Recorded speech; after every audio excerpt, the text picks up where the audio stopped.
Are you anxious about your end of module assessment?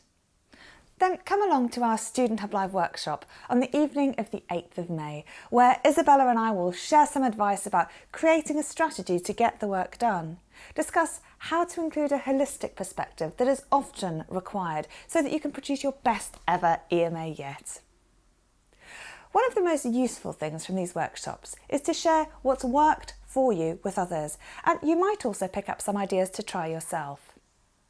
Our hour-long workshops are structured and they start promptly, and the online room is open 15 minutes beforehand, which is when we recommend you join. You don't need to prepare anything in advance, and there are a range of activities that you'll be given in the session which you can do on your own or in small groups. These sessions are a great way to meet other OU students, to ask questions and to carve out a space in your own study journey to focus on your application of these really important skills. You can reserve your place by registering for a free ticket at the session, but places are limited, which is why you need a ticket, and so I'd recommend getting yours soon to avoid disappointment.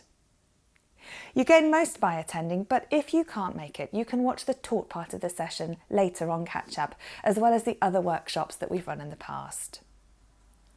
The workshops are great fun and students say they're really useful. We run them each month on a range of topics to support you in your studies, and I hope that you can join us.